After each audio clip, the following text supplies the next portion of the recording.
হারামের টাকায় নিজেকে জাহির করার চেষ্টা করে আমি কত বড় কোরবানি দাতা, আমি কত বড় দাতা, আমি কত বড় শিল্পপতি। হাদিসের ভাষায় এই রকম টাকা দিয়ে কোরবানি করা, মসজিদ করে দেওয়া, মাদ্রাসা করে দেওয়া আর ইসলামকে নিয়ে খেল তামাশা মনে করা সমান কথা। আল্লাহ কোরআনে ভিতরে বলেন, ওয়াজারিল্লাযীনা ইত্তাখাযু দীনাহুম লাইবা। কিছু কিছু মানুষের কাছে মনে হয় ইসলামটা একটা খেলনা। ইসলামটা কি একটা খেলনা মনে হয়। নবীজি বলছে না, এদেরকে আল্লাহ ধরবেন কিয়ামতের ময়দানে। তুমি হারাম টাকায় জানো হারাম টাকা দান করাও গুনাহ, তুমি কেমনে এটা দান করলে? এই ব্যাপারে আল্লাহ কিয়ামতের ময়দানে তাকে ধরে ফেলবে। আজকে আলোচনার বিষয় হলো এই যে আমরা কোরবানি দিচ্ছি, কোন পদ্ধতিতে কোরবানি করলে সেই কোরবানিটা আল্লাহর কাছে গ্রহণযোগ্য হবে। এই বিষয় কোরবানি করলেই হবে না, কোরবানি যে কবুল হওয়ার কিছু শর্ত আছে কোরআন এবং সুন্নাহর ভিতরে আল্লাহ তাবারক তাআলা এগুলো উঠিয়ে ধরেছে। কোন পদ্ধতিতে আমরা কোরবানি করলে আমরা দুনিয়া এবং আখিরাতের কল্যাণ লাভ করতে পারব, ঠিক কিনা? সম্মানিত হাজিরিন, কোরবানি কবুল হওয়ার জন্য এক নাম্বার শর্ত যেটা, সেটা হলো হালাল রুজি। কি রুজি? হালাল রুজি। আমার রুজি রোজগারটা যদি হালাল না হয়, সে টাকা দিয়ে কোরবানি কেন? তামাম দুনিয়ার ইসলামের খেদমত করলেও এক পয়সা সওয়াব, এক পয়সা নেকি, পরকালীন মুক্তির কোনো আশা নাই। সম্মানিত হাজির, তাহলে কোরবানি কবুলের এক নম্বর শর্ত কি? রুজি করতে হবে, হালাল রুজি করতে হবে। عن عبد الله بن مسعود رضي الله تعالى عنه قال قال رسول الله صلى الله عليه وسلم طلب كسب الحلال فريضة بعد الفريضة। হযরত আব্দুল্লাহ ইবনে মাসউদ রাদিয়াল্লাহু তাআলা আনহু থেকে বর্ণিত, তিনি বলেন রাসূল করিম সাল্লাল্লাহু আলাইহি ওয়াসাল্লাম বলেছেন, নামাজ, রোজা, হজ, যাকাত যেমনি ভাবে ফরজ আল্লাহ করেছেন, তেমনি ভাবে হালাল রিজিককেও কামাই করার জন্য আল্লাহর নবীজি ফরজ ঘোষণা করে দিয়েছে। নামাজ আর রোজা, ইসলামের পথে চলা, ইসলামী আন্দোলন করা যেমন ফরজ, তেমনি ভাবে হালাল রিজিক তালাশ করাটাও কি ফরজ। এটা এমন ফরজ, আর একটা হাদিসের ভিতরে সহিহ মুসলিমের ভিতরে আসছে, যেই কথাটা আল্লাহ সমস্ত নবীদেরকে বলেছেন, আবার সেই কথাটা উম্মতে মুহাম্মাদীকেও আল্লাহ পাক বলেছেন, ইন্নাল্লাহা তাইয়্যিবুন লা ইয়াকবালু ইল্লা তাইয়্যিবা। আল্লাহ বলেন, নবীজি বলেন, আল্লাহ স্বয়ং পবিত্র, তিনি পবিত্র জিনিস ব্যতীত আল্লাহ একটাও কবুল করেন না। ওয়া ইন্নাল্লাহা আমারাল মুমিনিনা বিহি ওয়া ইন্নাল্লাহা আমারাল মুমিনিনা বিমা আমারা বিহিল মুরসালিন। আল্লাহ নবী বলেন যে আল্লাহ যেইটা অর্ডার করেছেন মুমিনদেরকে, আবার একই অর্ডার করেছেন নবীদেরকে। সেটা কি? আল্লাহ পাক বলেন, ইয়া আইয়ুহার রাসূলু কুলু মিনাত তাইয়্যিবাতি ওয়া'মালু সালিহা। আল্লাহ বলছে, হে ইয়া আইয়ুহার রাসূল, হে নবীজি, কুলু মিনাত তাইয়্যিবাত, আপনি হালাল রিজিক খান। কাকে বলেছেন? নবীদেরকে আল্লাহ বলছে, ইয়া আইয়ুহার রাসূলু, হে নবী, কুলু মিনাত তাইয়্যিবাত, আপনি হালাল রিজিক খাবেন, ও আমালু সালিহা, এরপরে নেক আমল আপনি করবেন। আল্লাহ রাসূলদেরকে অর্ডার করেছেন, এরপরেই আল্লাহ মুমিনদেরকে অর্ডার করেছেন, ইয়া আইয়ুহাল্লাযীনা আমানু কুলু মিন তাইয়্যিবাতি মা রাযাকনাকুম। এরপরে আল্লাহ বললেন, হে ঈমানদাররা, তোমরা কি করো? কুলু মিন তাইয়্যিবাত, হালাল রিজিক খাও, ওয়াশকুরু লিল্লাহ, এরপরে কৃতজ্ঞতা প্রকাশ করো কার? ইন কুনতুম ইয়্যাহু তা'বুদুন, যদি তোমরা কেবলমাত্র শুধুমাত্র আমি আল্লাহর দাসত্ব আর গোলামি করে থাকো। এক নম্বরে যেইটা খেতে হবে সেটা কোন রিজিক? হালাল রিজিক। এখন আপনি কুরবানি করলেন, কিন্তু আপনি ইনকাম সোর্সটা হারাম পথে। বিভিন্ন আমরা জানি হালাল রিজিক অন্বেষণ করতে হলে আগে হালাল কামাইয়ের ব্যবস্থা করা। এখন আপনি বিজনেস শুরু করেছেন, মবুবুর দোকানে একটা দোকান নিয়েছেন বাজারের ভিতরে, সেই দোকান ব্যাংক থেকে লোন তুলে কিস্তি সিস্টেমে 5 লাখ 10 লক্ষ টাকা নিয়ে আপনি বিজনেসটা শুরু করলেন। এখন সেটা মাসে মাসে লাভ দিতে হয় কি হয় না? দিতে হয় না? এখন সেই বিজনেসের টাকা যেখান থেকে আপনি ব্যাংক থেকে উঠালেন, সেই টাকা নিয়ে লাভ দিচ্ছেন, মানে কি করছেন আপনি? কি সুদ খাচ্ছেন, সুদ নিয়েছেন, সুদ দিচ্ছেন। এখন সেই ব্যবসায়ের টাকা দিয়ে যদি আপনি কোরবানি করেন, তাহলে কি হালাল টাকায় কোরবানি হলো? এখন সেই টাকার কোরবানি দিয়ে যদি আপনি কবুলের আশা পোষণ করেন, আপনি একটা উদাহরণ হলে এমন হবে, চোর ঘরে চুরি করতে আসবে, আপনি জানেন ঘরের দরজা খুলে রাখলে কি আসবে? চোর আসবে। এখন আপনি ঘরের দরজা খুলে রেখে জানালাগুলো শক্ত করে বন্ধ করে দিলেন, চোর বেটা যেন আসতে না পারে। আচ্ছা, চোর আসবে না আসবে না? কারণ জানালা খোলা থাকলেও সমস্যা নাই, কিন্তু যেইটা বন্ধ রাখতে হবে সেইটা আপনি খোলা রেখেছেন, আর যেইটা খোলা রাখলে সমস্যা নাই সেইটা আপনি বন্ধ রেখেছেন। চোর আসবে কি আসবে না? সম্মানিত হাজির, তাহলে কোরবানি কবুলের 1 নাম্বার শর্ত যেটা, সেটা কোন রিজিক? হালাল রিজিক। আর হালাল রিজিক অন্বেষণ করতে হলে আগে হালাল ইনকাম সোর্সের ব্যবস্থা করা। বিভিন্ন এনজিও, এনডিপি, আশা, গ্রামীণ ব্যাংক, এইগুলোতে চাকরি করে যদি আপনি যাদের সাথে কোরবানিতে বাগী হয়ে যান, হাদিসের ভাষা এদের সাথে আল্লাহ কোরবানি কবুল করবেন।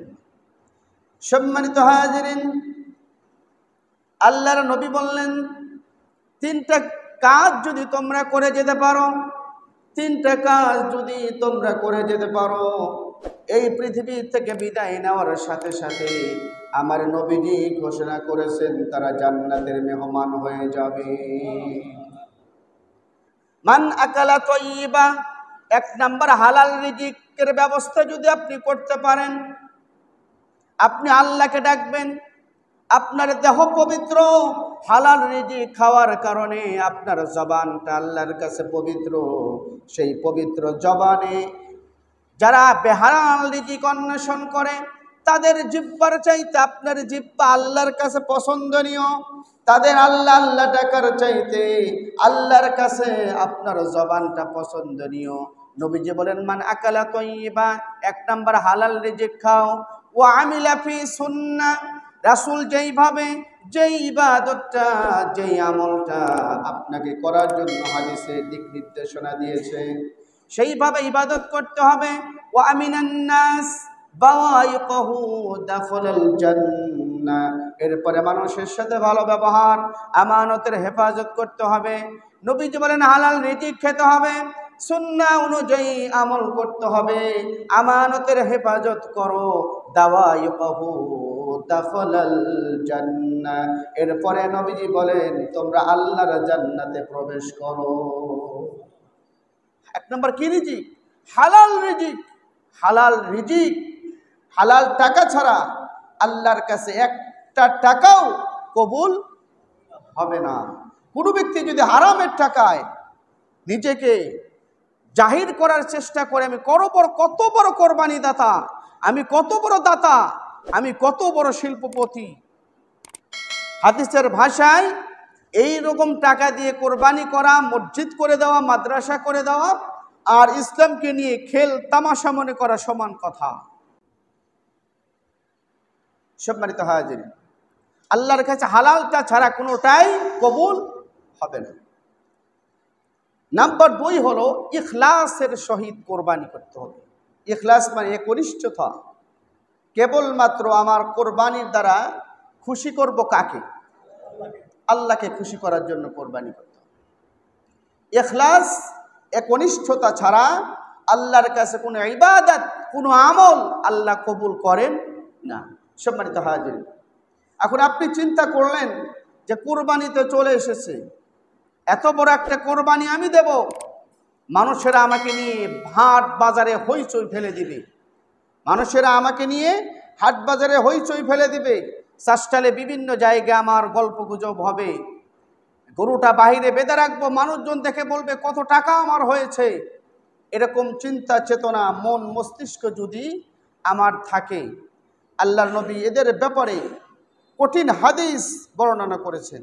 সম্মানিত হাজিরিন, এই যে টাকা আপনি খরচ করলেন, এই যে ব্যয়টা করলেন, এর বিনিময়ে একটা পয়সা সওয়াব আল্লাহ আপনাকে দেবেন না। আল্লাহ সূরাতুশ শূরার 20 নম্বর আয়াতে কারিমার ভিতরে বলেন, ওয়ামা কানা ইউরিদু হারসাদ দুনিয়া নুতিহি মিনহা ওয়ামা লাহু ফিল আখিরাতি মিন নাসিব। আর যে দুনিয়ার ফসল কামনা করে, দুনিয়ার নাম যশ খ্যাতি কামনার জন্য কোরবানি করে, দান করে, হজ করে, যাকাত দান করে, আল্লাহ পাক কুরআনুল কারীমের ভিতরে জানায় দিলেন এই মানুষদের জন্য কিয়ামতের ময়দানে আল্লাহর কাছে কোনো অংশ নাই। এর দ্বারা কিয়ামতের দিন ফিল আখিরাতি মিন নাসিব, পরকালে এই পয়সার এক বিন্দু মূল্য আল্লাহ দিবেন না। কারণ এটা হলো কি? রিয়া, লোক দেখানো। এটা কি? লোককে জানানো। আমার উদ্দেশ্য ছিল মানুষ আমাকে নিয়ে কথা বলবে, মানুষ আমাকে নিয়ে হাট বাজারে হইচই ফেলে দিবে। এদের ব্যাপারে হাদিস শরীফের ভিতরে আল্লাহর নবী আন জুনদিবিন قال قال رسول الله صلى الله عليه وسلم من سمع سمع الله به يوم القيامة। হযরত জুনদুব রাদিয়াল্লাহু তাআলা আনহু হতে বর্ণিত, তিনি বলেন রাসূল করিম সাল্লাল্লাহু আলাইহি ওয়াসাল্লাম ইরশাদ করেছেন, যেই ব্যক্তি মানুষকে শোনানোর উদ্দেশ্যে কোনো নেক আমল করবে, মানুষকে শোনানোর উদ্দেশ্যে, মানুষকে জানানোর উদ্দেশ্যে কোনো নেক আমল করবে, হজ করবে, যাকাত দিবে, কুরবানি করবে, যা কিছু করুক না কেন, আল্লাহ পাক কিয়ামতের ময়দানে কোটি কোটি মানুষের সম্মুখে বলে দিবে, ও হাসরবাসী আজকে শোনো, তোমরা আমার কথা মনোযোগ দিয়ে শোনো, অমুক গ্রামের অমুক ব্যক্তি বড় বড় কোরবানি করতেন, তোমরা কি শুনেছো? বলবা হ্যাঁ আল্লাহ আমরা শুনেছি। আবার আল্লাহ তাআলা ওই কোরবানি দাতাকে ডাক দিয়ে বলবেন, তোমার তো উদ্দেশ্য ছিল বেলকুচির মানুষকে শোনানো, আর আমি আল্লাহ গোটা হাসরের মাঠে মুসলমানদেরকে শোনায় দিলাম। কিন্তু বান্দারে, এই যে টাকা তুমি খরচ করেছিলে, ব্যয় করেছিলে, বিনিময়ে আমি আল্লাহ তোমার আমলনামায় একটা নেকি দেব না। কারণ সেটা ছিল ইখলাস শূন্য, একনিষ্ঠতা শূন্য, যা মানুষকে, দুনিয়ার মানুষকে জানানোর জন্য। অতএব দুনিয়ার মানুষ জেনে গেছে, আজকে তোমার কোনো সওয়াব আমার কাছে নাই। এরপর আল্লাহ রাব্বুল আলামিন সূরাতুল বাকারার 264 নম্বর আয়াতে জানায় দিলেন, এরকম ইমানদার কোনো মানুষ, এরকম মন মস্তিষ্কর কোনো মানুষ আল্লাহর কাছে আদৌ ইমানদার হতে পারবে না।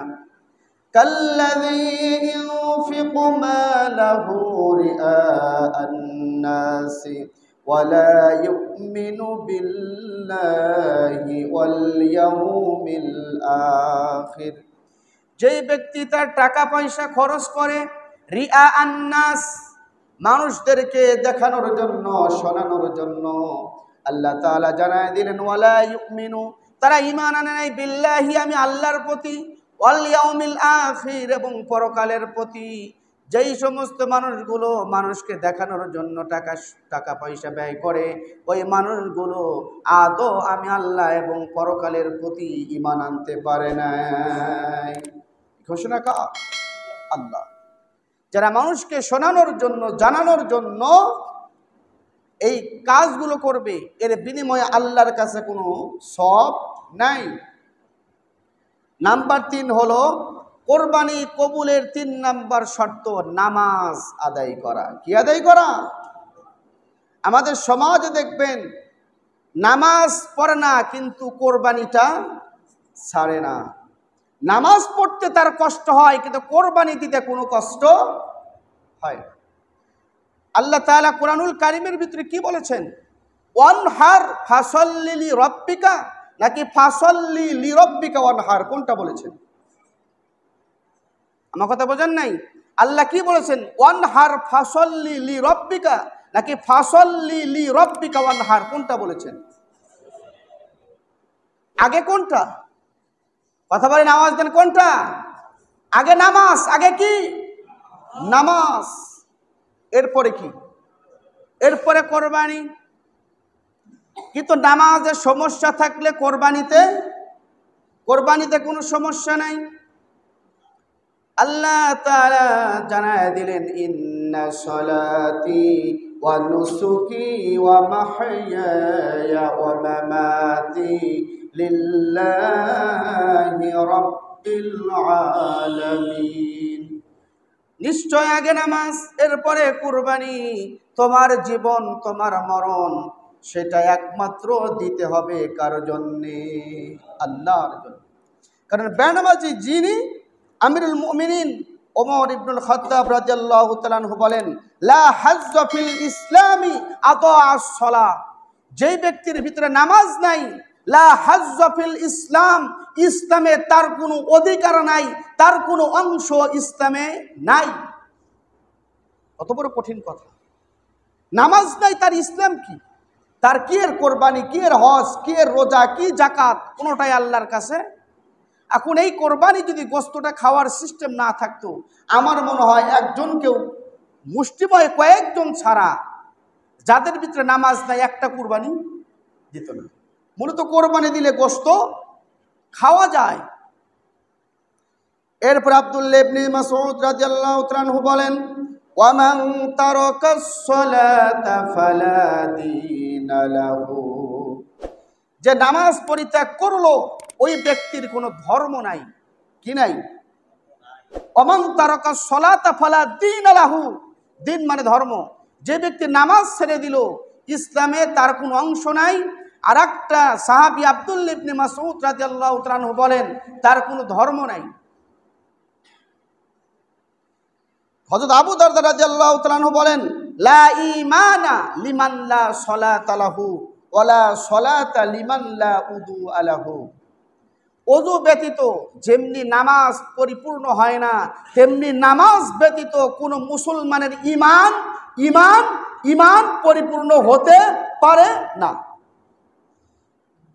আপনি কোরবানিতে ভাগী হলেন, আপনার টাকা হালাল, 5 ওয়াক্ত নামাজ পড়েন, চিন্তা করলেন আপনি ভাগী হলেন একজনের সাথে, 60 জন মিলে একটা পশু কোরবানি করতেছেন, 6 জন নামাজ পড়ে, একটা ব্যক্তি নামাজ পড়ে না। ভেজাল আছে না নাই? আছে না নাই? আব্দুল্লাহ ইবনে মাসউদ রাদিয়াল্লাহু তাআলা বলেন, ওই ব্যক্তি ইসলামে তার কোনো অধিকার নাই, ধর্ম নাই। এমন মানুষের সাথে আপনি ভাগী হয়ে গেলেন, আপনার টাকা পানিতে ফেলে দিলেন। আপনার টাকা কই ফেলে দিলেন?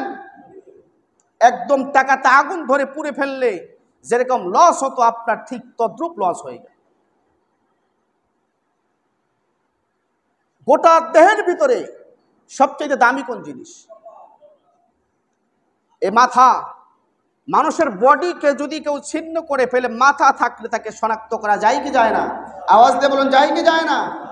আপনার গোটা দেহ আছে, মাথাটা নাই, আপনাকে চিনবে কেমন? চেনার উপায় আছে? হযরত ওমর রাদিয়াল্লাহু তাআলা আনহু বলেন, ইন্নামা মাউদিউস সালাতি মিনাদ-দ্বীন কামাউদিউর রাসি মিনাল জাসাদিল আওসা। গোটা শরীরের ভিতরে যেমন মাথার যত দাম, দিন ইসলামের ভিতরে কালেমা পড়ার পরে নামাজের ততই দাম। এখন বেনামাজির সাথে আপনি কুরবানির ভাগে হলেন, আপনার কুরবানির অবস্থাটা কি? বেনামাজ সাথে কুরবানিতে ভাগী হওয়ার চাইতে ছোট্ট একটা বকরির বাচ্চা কিনে, ভেড়ার বাচ্চা কিনে কোরবানি করা তাও ভালো। সম্মানিত হাজির, রাসূলের কাছে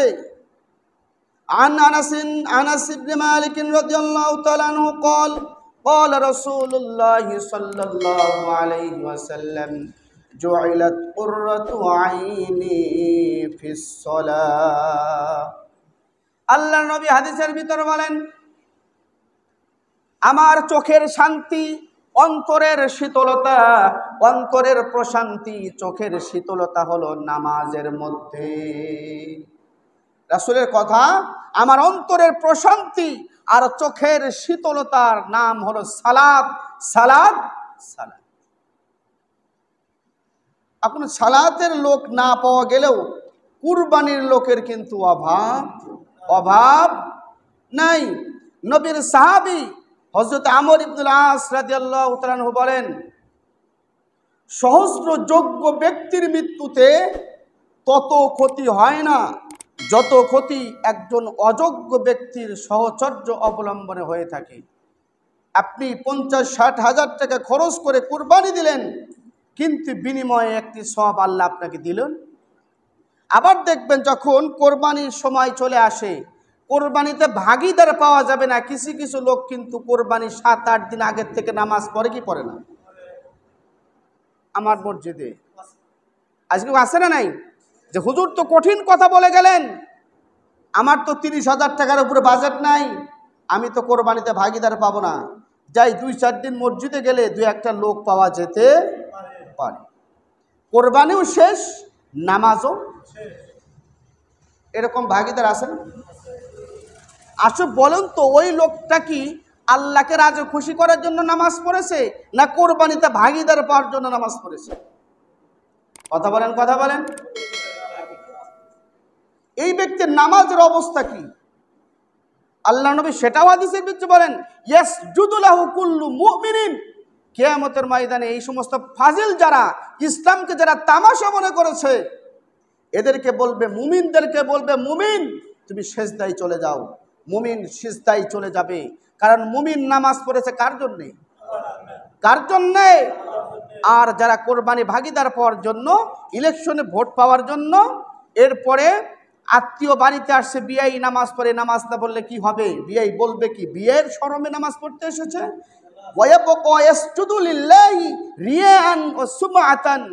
নবী হাদিসের ভিতরে বলেন, কিয়ামতের ময়দানে আল্লাহ এইরকম শ্রেণীর নামাজিকে বলবে, আজকে সেজদা দাও।